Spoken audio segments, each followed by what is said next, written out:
Okay, this is Heidi. I'm a social worker at the VA. Yes. I work with the Caregiver Support Program, Okay, yes. and I had heard you would like some information on the program and whether you would qualify or not. Correct. I can tell you a little bit. The main things are that you would have to have a caregiver who lives with you unless they're a family member. And if they're a family member, they don't have to live with you. But the person who lives with you then would have to be providing you with things. They're looking for ADLs, which means that they would need to be showing that they assist you with dressing or bathing or transferring from one place to another. So it's those kinds of things that they're looking for. I know a lot of people get help with things like housekeeping and cooking and some of that, but that doesn't really qualify you for the Caregiver Support Program. What happens is, and there's a long process that goes with it, and what we do is there's an application, and once you fill that out, then we would have a phone assessment with you and the caregiver, and then there would be a phone assessment with just your caregiver, and then there's a nurse or an occupational therapist who would visit with you and your caregiver together and ask you more specific questions related to what the caregiver does physically for you. Okay. And then that all gets sent up to an eligibility team that's higher than the VA here. And then they determine whether we move forward or not. Okay. So if they say yes, then there's training for your caregiver, and then there's a home assessment by that same nurse or occupational therapist. So it can take up to 90 days. We have to have it done actually in 90 days. Okay. So it's kind of a process. All right? Okay, let's say hypothetically I do qualify. Now the caregiver, what do they have to be? Because that's the questions I'm really wondering about. See, I don't have any family or friends like in the area that are capable of doing this. So I was told I had to find somebody, but I can't really put out a job, a wanted ad or whatever, I guess. You would have to have somebody that has already agreed to do it for you. And they would have to sign on this application form as well as you. Right.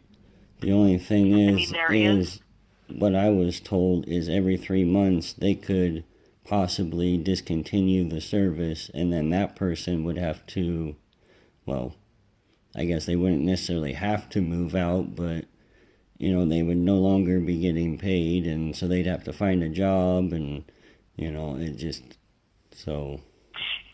Well, we would come out and visit you guys like every 4 months, 3 to 4 months. Right. It doesn't mean that it doesn't mean that we're looking at you being discontinued every time. But we would have to be assured that this caregiver is still providing that physical care for you. And if we thought that was not the case, then we would look at discharging you from it. But it is true there that if you get approved, then the caregiver would get paid. And they could potentially get some insurance through the Caregiver Support Program if they didn't have insurance. But then if they get discharged, then yes, they would have to probably find some other income, whether they stayed living with you or not. Right. And see, that's the issue. Like, trying to find somebody else with that hanging over their head, not so many people are wanting to do that. So and that's where it is a lot harder to get on the program if you don't have somebody, because somebody wants to, if you're going to put out some kind of an ad, they want an assured payment. Right. And I can't assure you of that. Yeah, it just seems so backwards that the people that actually need the care, that don't live with anybody, don't get it, but yet the people that live with somebody, that have somebody there to help them, they get it. That just makes, that's just backwards to me. Yeah. Well, and not even everybody who has somebody living with them gets it. I would say that there's a pretty good percentage of people that go through this whole process and already are living with the veteran, and they don't qualify because they're not doing that dressing or bathing type thing. They're doing a lot, but they're not doing the hands-on physical care for you or for the veteran, I should say. Right. Okay. So, I mean, the other alternative for veterans like me, what would that be? There is nothing I can provide you for having somebody live with you. I mean, and providing that caregiver support. It comes down to probably more if you qualify for, what do they call it? I'm totally drawn a blank. Like the home health type stuff, where somebody comes in and the agency is paid by the VA, and the agency provides somebody to come in and help you. Yeah, I was told that's likely not going to happen because I'm not 85 or, a geriatric.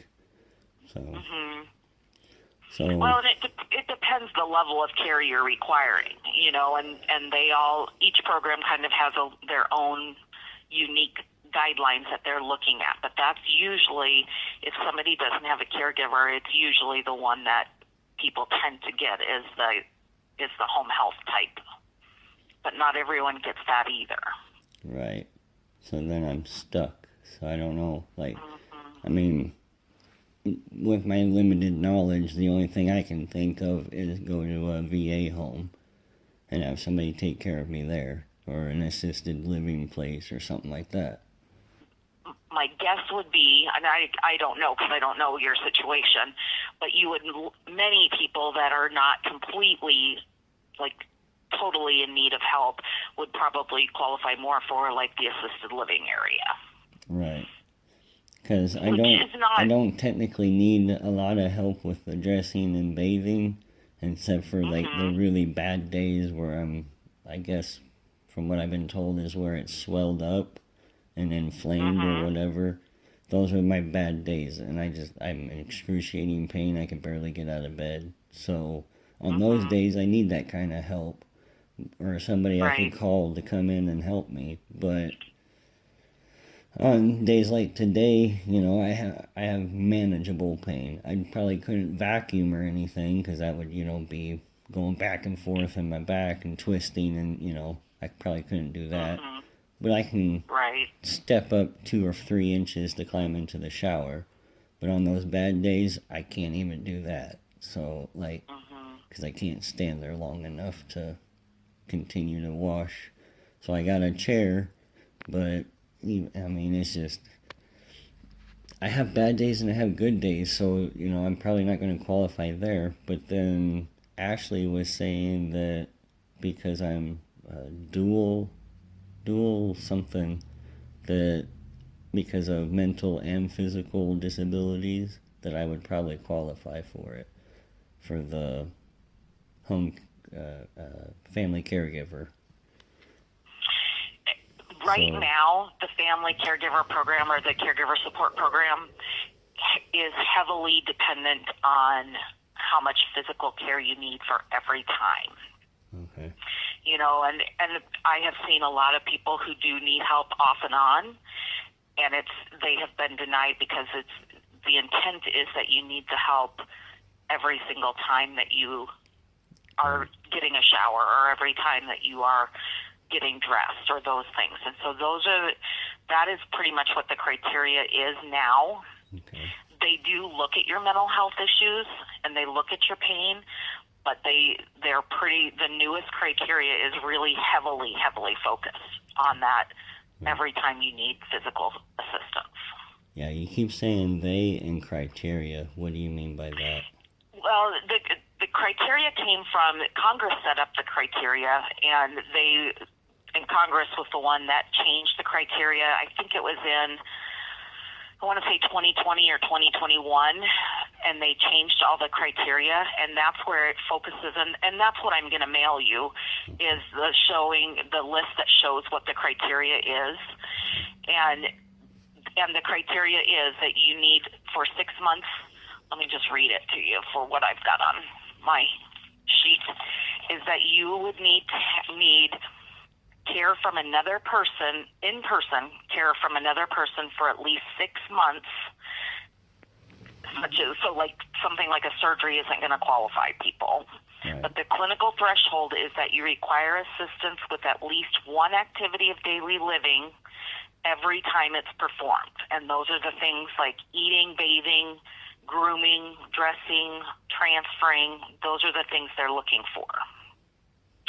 Or you need assistance or supervision, protection, or instruction, which is essentially for those folks who can't make decisions on their own and they need somebody to keep an eye on them because their mental health or their dementia or something like that is so severe that they can't be trusted to be on their own. Gotcha. So like falling doesn't count as needing supervision? What did you ask? Falling? Like I'm not steady on my feet. I'm not steady on my feet. I gotcha. So I keep falling. The falling. No, and I honestly just had somebody who applied in that about 3-4 months ago, and that was their key issue, that they were very unsteady and fell, and that was the only thing that person was needing, and they did not qualify for it. Okay. That's something everybody should try if they have that desire and if they feel like that's an important thing for them, but I can't guarantee that you will get approved. And the eligibility team that looks at all the information is, we call it a SEAT team or a centralized eligibility team, and they look through your chart and they look at the assessments that we do, and then they determine. And that team is made up of a whole bunch of disciplines. It's made up of like doctors and social workers, and I think there's an occupational therapist on that team. So it's a multidisciplinary team that looks at the application and all the assessments. Okay. So it's not just one person making that decision. Okay.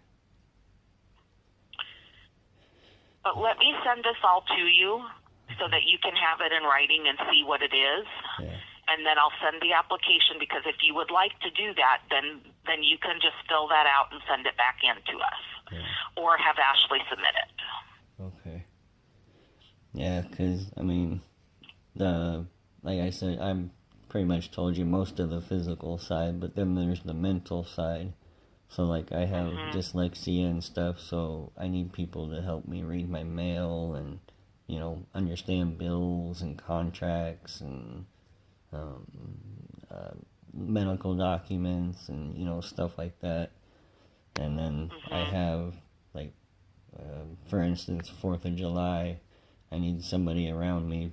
It'd be very, very helpful, because I don't do so well during that time of the year, especially like road construction, smell of asphalt, going to flashbacks and stuff like that. Sure.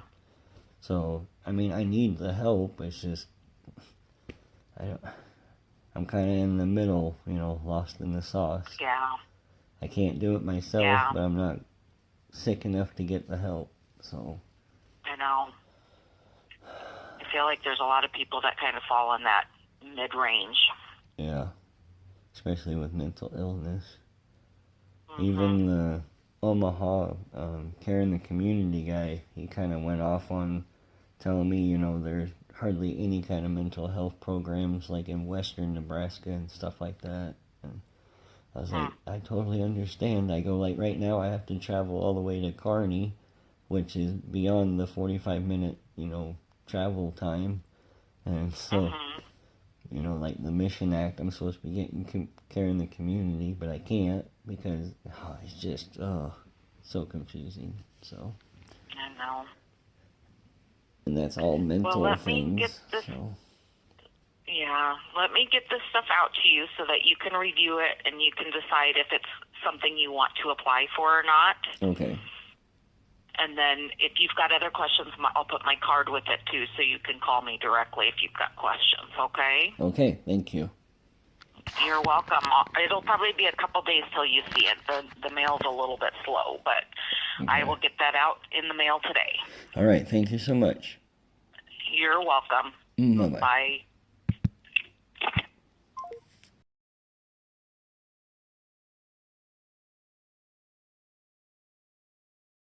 God bless disabled vets. Hooah!